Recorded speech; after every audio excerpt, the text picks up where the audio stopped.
Hello. Hi. Hello. Welcome back to Explorers of Elsewhere's Daggerheart Open Beta Playtest retrospective, I guess. Doing a little, just having a little natter. Let's put on some. Oh no, that was Yeah, quite... I did just turn down all that music because I was like, this is a bit too stressful for a nice little chat. Let's turn that down. There we go. Hi, welcome back.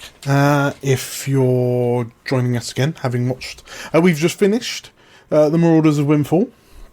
You lot did some murder.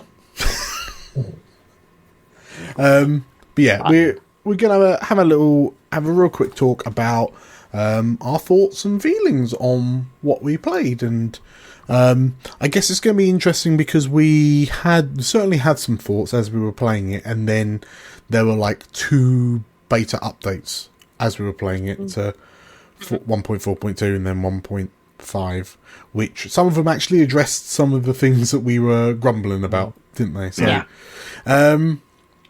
Yeah, how do we feel? Tell you what, let's talk about how we felt about that compared to when we did the Sablewood. There's definitely less Willy Wonka. Yeah. But yeah, how did you feel about the system, your characters, like what you could and couldn't do? I think more just because of constraint of time that we couldn't really sort of explore things more. I think that sort of premise had like a really nice chance of doing quite a lot of things. Yeah. Of us exploring more, of meeting more characters, but I think just because they've made it like a short game, and because of our time constraint obviously on the channel as well, like it is a shame that we just couldn't play for a little bit longer. But yeah, like I think there was like a small amount of confusion where things did keep on changing and where things did keep on being added. And and it was quite, actually, I felt like it was quite nice that we were still discovering things, because my raw power, my raw magic power, I've had that from the very beginning. I'm pretty sure, and I've just never used it because I never really got the domain card system and putting cards in the vault and things like that. And I think that was like the first chance I actually properly got to use it, and probably because Reign of Blades was put down to 1 hope, so I was able to use it more. It wasn't so much like a massive power. Yeah, it wasn't like a massive expense like it previously was. Yeah, I guess it was interesting to have, like, because we had 2 different spellcasters, and one of the things that we discussed, it was after I think it was probably the first kind of chunk of this, was that spellcasters felt oddly limited. Like you were comparing yourselves to that beast over there in the shape of Goru, and yeah, it did kind of feel like you were like you were the ones that ran around giving Goru slices of orange to keep him topped up, like. But no, it certainly like when we realised what could happen with Sorcerer, especially, it seemed a bit spicier. But yeah, Fia, how do you feel playing a wizard? I don't really feel there was much change. Okay. I think that was also partly because because Twig was an experiment of, I was told I could play any origin and it would work with any class. That was how Daggerheart was sold, that would be good to do. So I went with a goblin to see if they would do anything differently with goblins. And actually, it was very limiting for me, because it meant that, other people had really interesting origin like effects, which I did not have. I literally had agile, and I have a danger sense that I could use every short rest, which I tried today, which is the first time I think I tried today, which was, if I read it out again, once per short rest, I can mark a stress to make an adversary re-roll an attack, which obviously failed miserably. Yeah. So it didn't really feel like I could offer anything more just with my ancestry. And I think a wizard is good, but I think it will all depend on the build. At the Yeah. end of the day, I think I went for a build as a test. Like, this wasn't like... I've played wizards before in D&D in a variety of different ways, with builds that work and are designed to work for that character. You know, like more roguish wizards or more, you know, high elf wizards, and they lean into those magical elements a bit more, where this was very much a experiment on, can a goblin as a wizard work? Did it work? I mean, he was very powerful when he was up close, but if he got hit properly, he'd be out. Like, you know, I was very lucky. I was so lucky that everyone else, he was the focus of the fights. You know, Yeah. I think it was... I was very, very lucky. I think I there were many times I thought, if this person attacks me, I am probably going to be dead. It's going to be... I'm going to use that free hope for my last hit point and hope that, you know, I'm not going to be dead in the next round. Just because I just sensed you know, my poor boy only had... Like, severe damage for him was 12. And, you know, when Goru's being hit for, like, 22 damage or whatever, I was like, yeah, okay, so I'm screwed then, aren't I? You know, like... Yeah. And I only had 4 armor, so, you know, at the end of the day, I don't think that was very, very high. Like, my evasion was 11, my armor was 4, so it would not have taken much to wipe me out. I suppose... So, yeah, so I think just in my case, that's where I was with it. Yeah, I suppose there is that idea that, like, because having force the re-roll on the enemy attack roll, had that been used for, like, Ruby or especially Greg, I guess, where their evasions are high, because, like, yeah, my monsters had, like, +2 and +3 to hit, and it was a D20, so there's, what, I need an 8 +3, for example, so that's a 60% chance, give or take, to hit. So yeah, sweet. I see what you mean. Like, I'm having a quick look through the ancestries. It feels like, I mean, I haven't seen anything that makes me go, oh, that's 100% the caster ancestry. But yeah, but I am looking at a lot of them and thinking, oh, that'd be a great warrior. That'd be a great melee class. And I think maybe that might be kind of why we feel the spellcasters are a bit... Because Goru got loads of stuff stacking on top of itself. Yeah. In terms of... when we're talking about ancestries alone, not talking about my class in this moment necessarily, but like ancestry, playing a Galapa, I didn't even use one of my ancestries, which is slow and steady, because it uses 2 action tokens to get an advantage, which is only a d6. Which, you know, in certain scenarios, that could be pretty darn great, if you want to risk it a bit more. But I didn't use it during our playtest. And as for the other Galapa feature with the shell protection, it just buffs my armor score by my proficiency, and because I got +2 proficiency, my armor score has gone up by 2. So yeah, a lot of what I kind of purposely built I wanted to test that boundary a bit of how far can I push the armor score. I mean, I could have took a shield with the character and blah blah blah, but the idea is I wanted to play with that certain ancestry along with the certain subclass I chose to see how it balances within the system. Because I do appreciate mechanics in a game. I do. Like I did always want to play a turtle person as well since D&D, but I just never found the chance. So there was part of flavor as well. Yeah. But you know, we all appreciate different things, and in terms of ancestry, I can totally see why Fio, you feel that way because a lot of ancestries are more either flavor text for things in roleplay scenarios. There are certain things that feel a bit like meh. Yes, it's flavor. It does kind of do something, but it feels a bit like I think it's like the Fawn's Leap or things like that. Like, okay, Speak yourself. sure. My ancestry is cool as fuck. Yeah, well, let's have a quick look. I get my tongue. A bit. I get my tongue that does a 2d12 damage roll. Like Crazy amount of damage. I don't understand damage. why. And then I'm also amphibious, so I can breathe the water underwater just as much as I can breathe air. Yeah. Like, But that's what I mean. There's certain there are a few features, and I've noticed this when I was looking at mixed ancestries.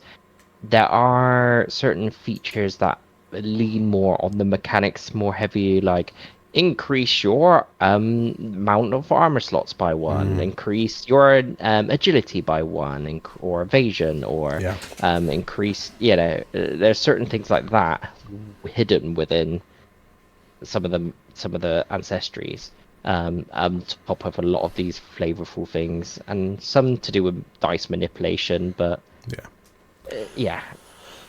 So, well, how? I mean, what to look at? So, well, on the whole, did we enjoy it? Oh yeah, Yeah. definitely. I think Yeah. So I definitely did enjoy it. There's some really kind of cute and quirky mechanics. There's some stuff I think is broken as balls, but some still quite fun and quirky things. I don't understand why giving someone a compliment gives you 3 hope. So Level 2 makes me so angry. But no, I think one of my, like, one bit of feedback I have about the system as a whole is, like, part of the reason why we were kind of drawn to it is because of that non-binary, like, D&D is a binary game. You either do the thing or you don't do the thing. And that depends on how high or how low you roll, right? But then with this, it was just like, there's arguably 4 potential outcomes. Like, yes with hope, yes with fear, no with hope, no with fear.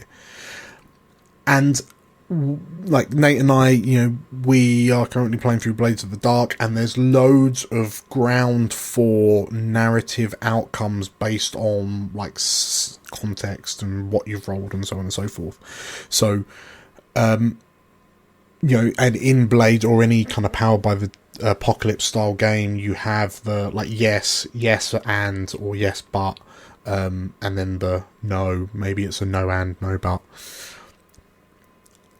But the additional narrative grind of hope and fear was just like, oh, we're just gathering tokens, we're just gathering resource. Like, if you roll with fear, maybe I'll go next. If you roll with fear, maybe I'll activate a fear ability on someone. But like, it's not like what has happened didn't really feel like it was going to be affected. So it's not like, I know it didn't feel as narratively fluid as it could have been, and I don't know how to fix that. I think part of the problem is hope and fear are core mechanics of the game. So therefore, anything that interacts with them, while cool, like there's lots of new stuff that they were doing with fear and hope, especially in the latest playtest, right? We were looking at it and going, all right, this is cool that my hope lets me do this. But it would be like in D&D saying, oh, you've rolled an even on your D20, so you get an extra spell slot. Like, that's kind of what it felt like in a way. And like, no one's going to go, woo! Like, my story is enriched because I've got an extra spell slot. Yeah. No, definitely. I think it feels like they wanted to, like, the idea was to add hope and fear as a narrative part, but it's just become a mechanic. So it's kind of lost point of adding hope and fear, because now it's just currency. Like, it's just currency. Yeah. Like, it's just, we gain hope, we spend it. You gain fear, you spend it. Like, it's not quite as. I think.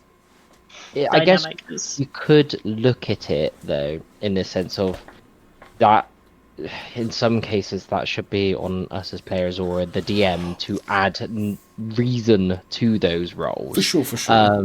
But also, with that comes a challenge. Like, especially, like, if you're not used to playing that type of game where, okay, I've succeeded, but there's a kind of a cost because I rolled with fear. And rather than, and that's kind of giving urgency to like the DM to be like, oh, okay, well, you managed to do what you wanted to do, but there's this presence. You're trying to come up with things all the time for these different outcomes, and that can be quite. I assume it's probably mentally taxing in a way. Well, I mean, it is. However, like I see where you're coming from. That said, I would, like, again, maybe Nate, you feel free to argue or agree with me. When in Blades, when we're presented with a yes but, so basically, generally speaking, you're rolling dice. You're taking the highest dice result, right? And a 1 to 3 is a fail. A 4 to a 5 is a success with a success but, and a 6 is just a straight success. But the success but are really interesting, I feel, a lot of the time, because it straight up says like, you succeed but there's a complication, or you take damage, or it's not as effectful as you wanted it to be, or like, it gives you kind of these options. So it's then up to me, like, I can decide how much to put my foot down on the gas pedal. It's just like, oh, you know what, let's, like, oh, you've rolled a success but, okay, so you do get away from the guards, but one of them, like, stabs you as you go, and now you've got a stab wound. Or you pick the lock, you successfully pick the lock, but actually you don't get as far with it as you, like, so it's half picked rather than full picked. And like that feels almost like tangible. Like, I'm doing a thing, but there's a bit of a sour note. And me saying, oh, I get a fear. And like, but I can't do anything with that fear until you roll fear again. So it's like, well, again, yes, one mechanic. I don't know. I think I like it. Overall, I think I like it. And I think also maybe, and again, please feel free to agree or disagree. If I were constrained to the pre-gen adventure, I would feel much more open to rolling with hope and fears. I just don't know how I'd do it when so many of the things that I would normally do off the back of playing, like, Powered by the Apocalypse games, seem to be inherently tied into fear mechanics. So, like, the Wyvern had that dive bomb, which cost me fear. Stuff like that. I don't know. So you can also spend fear, I believe, to interrupt us. Like, say if we've like got a couple of hope rolls between us, and you're like, nah, actually, I'm gonna cut in now because I can spend fear to do so to activate.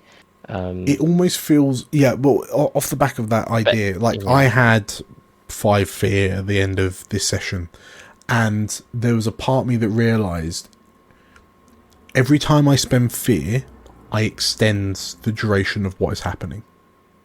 That's what it felt like, and sometimes that's not a good thing. That makes sense. So, there was never really anything to be like. And again, Nate, you can agree or disagree with me, but like, when there's a complication in, say, Blades, or the Shadowrunners, when we played Shadowrun London Underground, sorry, like, that was a development, but I could still be forging on to the final goal, like the finish line, but there's just like a slight kink, but the duration to get there was still something. I don't know, we'll see. But But how did you lot feel about, like, did you get that kick when you rolled with hope, or did it actually feel, how did it make you feel? Probably to me, like, I don't know, because I felt like I didn't actually have that much hope a lot of the time. Yeah. Like, I never sort of accumulated as much hope as everyone else seemed to do. Maybe just because I wasn't doing as many rolls where I always rolled with fear. So, like, when you did roll with a fear, it did feel like a oh bums sort of thing. Okay. Because it did kind of go like, well, now Dan's got something that he can use against us, or he can now go.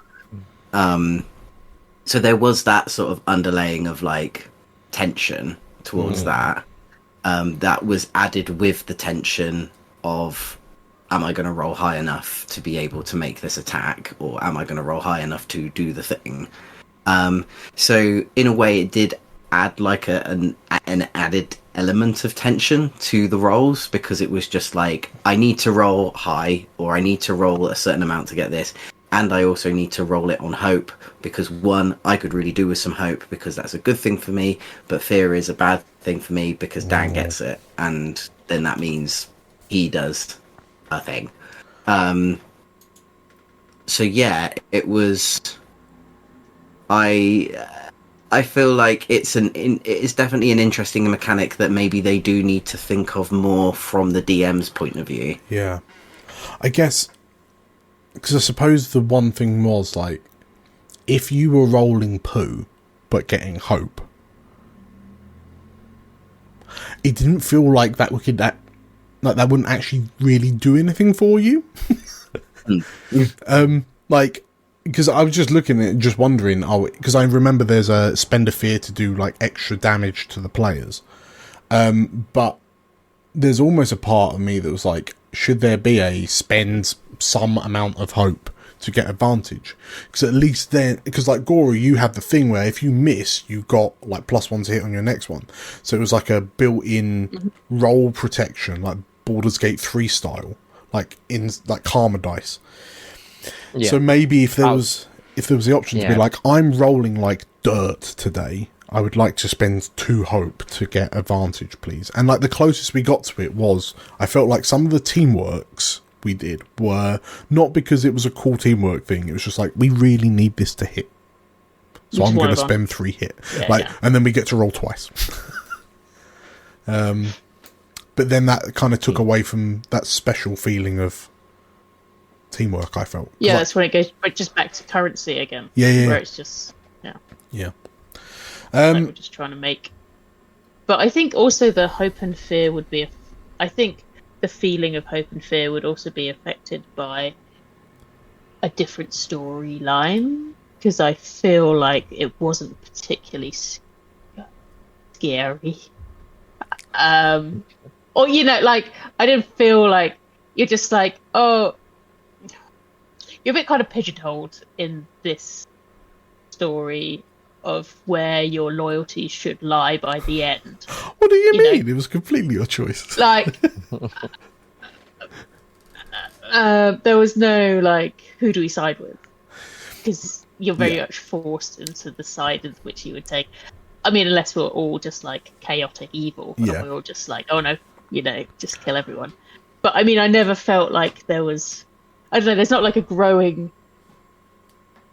fearful tension around... But I think we're just... Because we've played quite a lot of whimsical, isn't it? I mean, I certainly have thoughts on the adventure path itself, but I also 100% acknowledge why things have to be a certain way.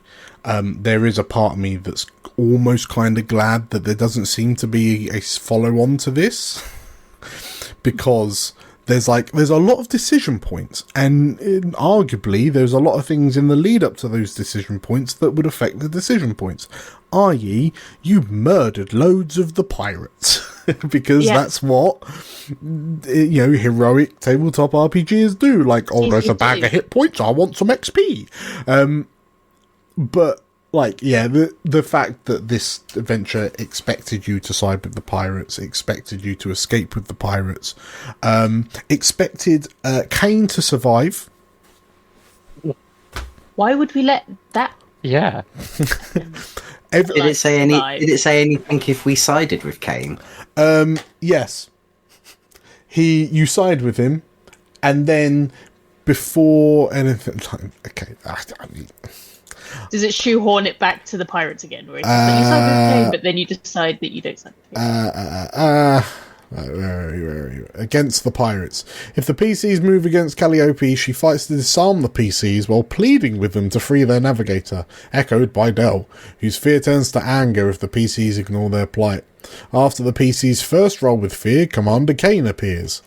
And then he says, I'm afraid you've seen too much. You'll be making an early departure along with this pirate curse. So yeah, it forces you. So here, but there's the thing.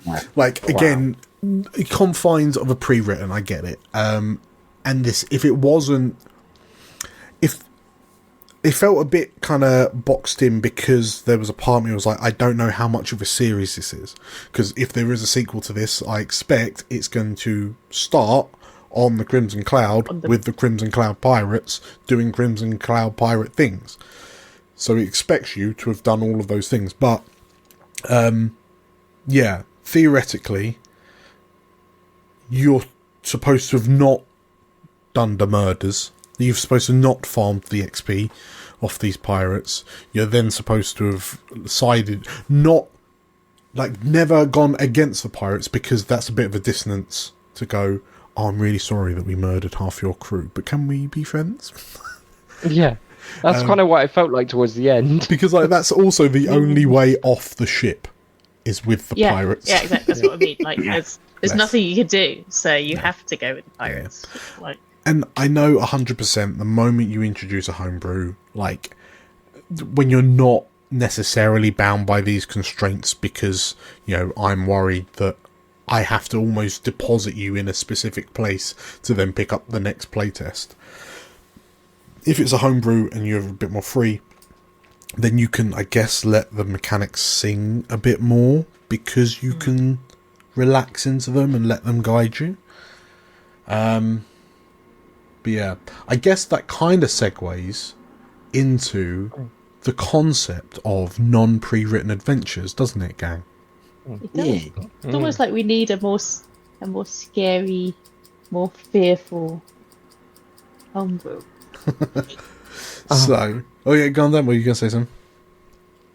No, go ahead. Go. Well, now that we have finished this playtest and we were kind of patiently waiting to see any updates off the back of it, we've pretty much got confirmation from Darrington and Mr. Mercer himself that this is like the final playtest before release, right? So I suspect the follow-up to this adventure may not come, or if it does, it'll be like a proper adventure book some way down the line, maybe.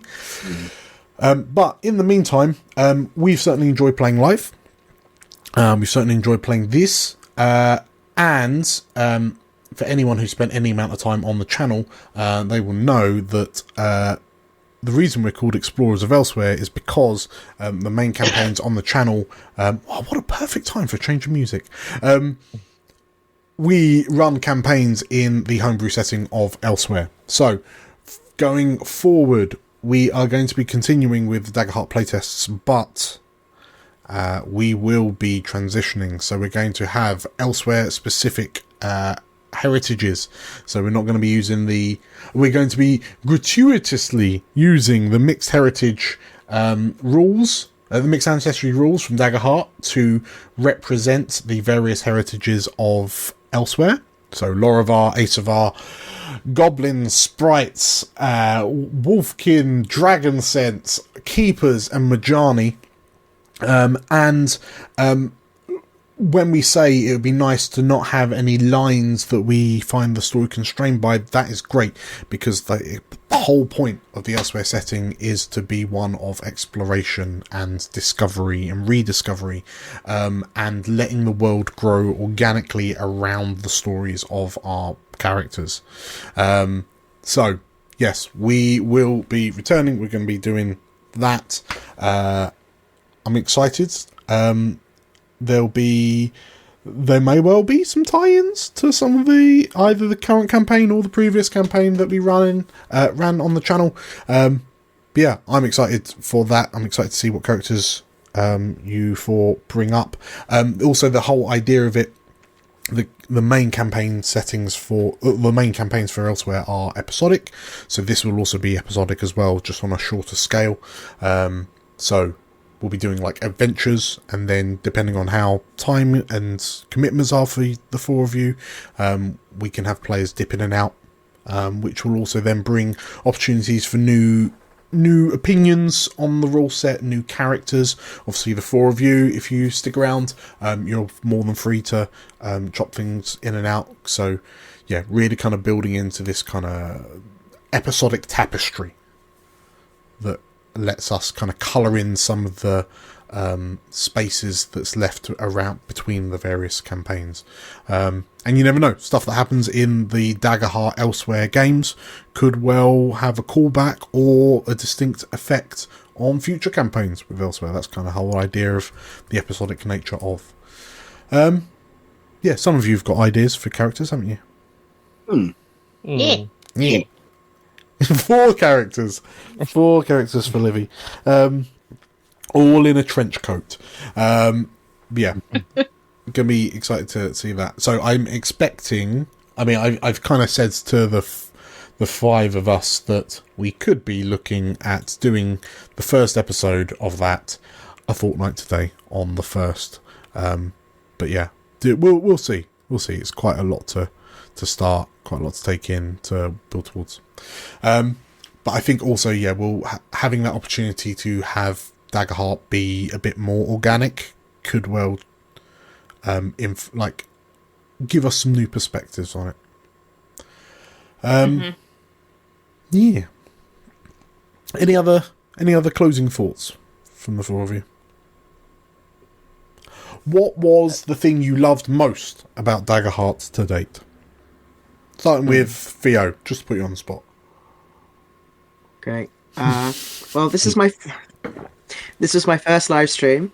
Yes. And the second time I played with these lovely people, if not live, so that's good. And I do think Daggerheart is certainly a system that, once tinkered with, will be a good system. I don't think there's any doubt that it's not going to be one that will do well, and I think it is just it's teething because it's still a baby. It's not got, Power of the Apocalypse has been around for a while, Blades of the Dark have been around for a while, Dungeons and Dragons been around forever. These things have room to be tested and improve and evolve and grow, and with any new system you are going to have those teething issues. So considering that, if you consider the teething issues there have been, we've had a good time. And I think that's the important part, is that we've had a good time. So, and we still want to continue having a good time. So that, it's not like we're going, this is actually really rubbish, can we use another system instead and still keep playing? That's not the exercise. So I think it's, that's it from me, really. Just like eager to see what happens in a new version of this test going forward. Amazing. I'm gonna do a bait and switch. Dan, what was your most favourite thing? What are your kind of closing thoughts? I think, just a side note, I think we also got to bear in mind that this game has a lot of tactile things if you were to play in person. True. So I think a lot of the key selling points of this particular game evolves around the tactileness of having a card in front of you, having key gems. little gems to denote different things, that having different coloured dice to have your hope. I think it's a very tactile game, which we're trying to do online. Yeah. I think we got to just bear that in mind as we're playing. So from that perspective, I've really enjoyed myself doing this. I loved the quirky menagerie of characters we've tried out, which we probably wouldn't have in like D&D or other settings. And so I'm also interested to see what it's going to be like playing more serious characters in Elsewhere. But for me, playing this, one of the things I've enjoyed most, and I know it's going to sound a bit mechanics based, but I've always wanted to try a tank, and I was looking at that in D&D and how you can kind of do that. But I love the fact that in Daggerheart, at least, the way the mechanics work, I really feel like a tank. I'm taking people's damage. I do think it's compared to the problem I've also found with this is because I love it so much compared to looking at the other classes, I'm struggling with the mentality of trying something else because I've loved playing this so much. And I think some of the easiness has because I've absorbed a lot of the damage with this particular character build. And I'd be interested to see, okay, well, if you didn't have the stalwart guardian soaking all this damage in combats, and what would happen then? Is it a lot more dangerous because a lot more people getting hit? Who knows? So I've fully loved playing a stalwart guardian to the point that it's going to be very difficult for me to try anything else for Daggerheart, but that's part of the challenge, and I'd be keen to try something else when we start playing elsewhere to just see how it feels. Very good. Yeah, I'm looking forward to seeing what you lot bring to the table and sort of how you play it out. Livvy plus Louis. It's a real world goblin. So yeah, favourite thing. Yeah, I mean, favourite thing. I think it's actually quite.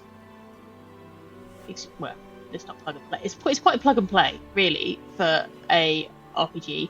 I felt like it was very easy to create characters. Like, the character sheets were quite easy to make. There wasn't too much. I think, obviously, we all play D&D, and the more that you play D&D, the more you start understanding how to, like, mid-max certain things. Whereas I felt like this is a lot, as we were talking about, where there's not, like, a clear spellcaster or a clear rogue or a clear, like, you don't have to be a tiefling to be good at being a rogue, and you don't have to be a this to be a that. And, like, I enjoy that because I am the kind of person that just likes character over any, like, I just want to be something. I'm not like, I want to be the best ranger in the world, but then I don't want to be like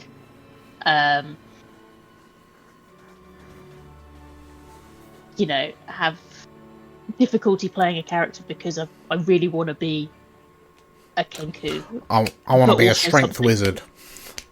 But yeah, exactly. Like, it's just like, yeah.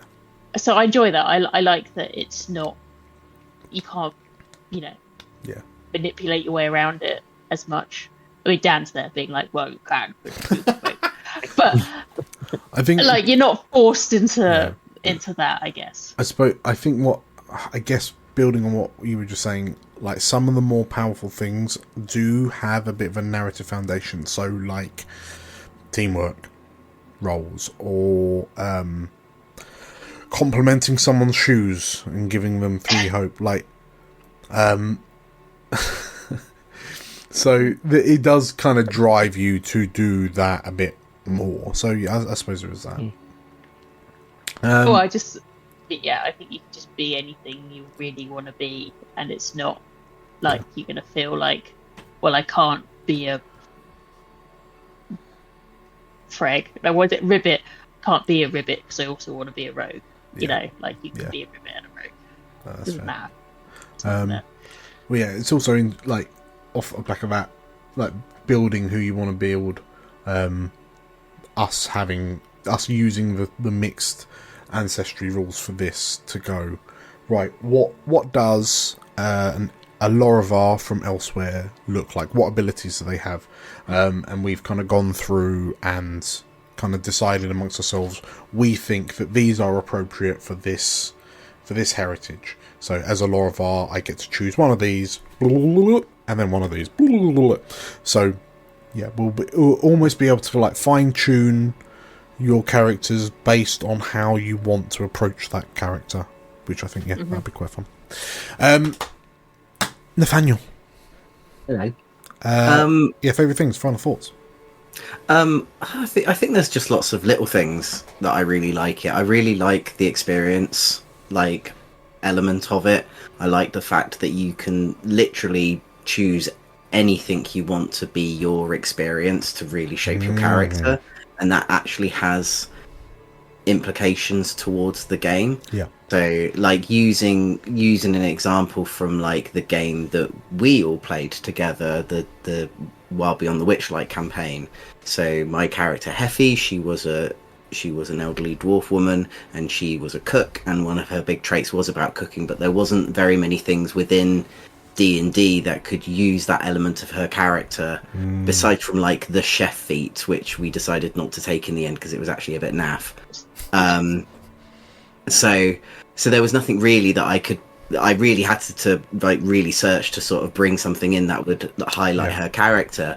But having the experience trait, so if I brought Heffy into Daggerheart, you know, I could make up, like, she cooks really good cakes, and that would be an experience for her, or she knows her way around a kitchen, and that would be an experience for her, and that would actually have, like, a gameplay mechanic towards an RP thing that I've created, Because which I think it gives you something to aim your RP towards. Exactly. Like, how can I reintroduce my experience into this? Yeah. Yeah. So, and I like how you get more experiences as you go forward as well, like you would in an adventure. That every level you get to add a new experience because you're being informed by your past and where you've been and where you've gone. You know? And I don't know how other people feel, but when my characters are sort of developing, they definitely develop with the story that you're playing. And so having that fact of just, like, you get a new experience when you level up, it's just like, I've learned something new about my character just from being able to play in the space. Yeah. And that's really nice little addition to it. As I think we've spoken before, that like wizards and sorcerers and sort of magic users have felt a little bit sort of like I think the fungal like ancestry that I'm playing could be really fun, but I don't know whether or not it does suit like a magic user. Maybe there were other elements that I could pick. Looking at their ancestry, I think actually a fungal will make a really good rogue. Because they can find out information from the dead, they can talk, they can, so like all of these things I never got a chance to really use, and I think that's actually probably more to the story that we had, like not really the the game mechanics or anything. I think it was just I'm not gonna, like, I could have gone up to Kane as he died and sort of touched him and said, "Oh, what you thinking, mate?" I think we knew what he was thinking. I think we ask him. Yeah, so I think in sort of like a longer game, like things like that could really work, and I think just the stuff that I was choosing was definitely more like wall walking and a little magic orb that I could use to look around corners and things like that. They were definitely more sort of RP things rather than combat things. And I can understand with like a contained adventure, they want you to get an experience of both RP and of combat. So yeah, I'm really interested in playing, like, now that I have like my head around the mechanics a bit more and having my head around sort of creating characters a bit more, I'm really interested in bringing that into like elsewhere and seeing how it works, because I feel like if I did Ruby again, I'd probably build her very differently. But yeah, I'm interested to see how it goes. I'm interested on seeing a Ruby PI side adventure. Like NCIS Ruby edition. Amazing, yeah. What are my favourite things? What are my final thoughts? I think the four of you have kind of like hit the nail on the head with what you were saying, in so much as anything, I feel like anything that can take a let's be honest, a very relatively D&D-esque game, and in inverted commas force more role-playing opportunities, like mandatory fun, like force more role-playing into it, not and they're not really like penalizing you for bad roleplay, but like almost rewarding you for any form of roleplay is great. Like, because me saying to you, what does this look like? Like, tell me what your teamwork looks like. Tell me what your spell looks like. Like, if nothing else, that helps you, helping you get more ingrained in the world. And things like experiences, like you were bringing up, Nate. Like, anything that can make you sit there and think, what is my character thinking right now? How are they ticking over? How would they react? And because, like, compare it to backgrounds in pretty much any edition of D&D, it's like, cool. Yeah. Like, sometimes I'll go, I get free lodge and board in taverns because stuff. Like, okay, great. What does it actually mean to have been a street urchin? What does it actually mean to have been a soldier in the army? What does it actually mean to be a bounty hunter? So yeah, all of that stuff I think is really, really interesting. So yeah, that gets big tick from me. Yeah, perhaps some of the mechanics are a bit too crunchy for their own good. But also, I guess that kind of comes into what you were saying, Dan, about the tactile nature. Like, there's a lot of tokens, like throwing them at each other just as the fight goes on. But yeah, I'm looking forward to the Elsewhere episodes. I don't know what we'll call them. Maybe that's it. Is what we'll call them, Elsewhere episodes. Yeah. But I'm hoping that if you're watching, like, you tune into those and you enjoy them just as much as we do. Right, I think it's time for bed. So, once again, thank you for playing, the four of you. It was a joy to run this for you. And thank you for watching, if you're watching. If you liked what you like, our little sit and chat here, make sure to hit the like button and comment down below. If you've had any kind of experiences with Daggerheart, I'd be really interested to see what you thought, so pop those down below. And to make sure you don't miss out on the new episodic kind of mini campaign adventures that we're going to be doing using Daggerheart, make sure to hit the subscribe button and the bell icon for notifications of when we release new videos, because now there's going to be like so many uploads coming from the channel. Poor little me. But yeah, I don't want you to miss out on them. So yeah, thank you everyone, thank you for watching, thank you for playing, you've been amazing. Catch you next time. Hey. Whee! Bye.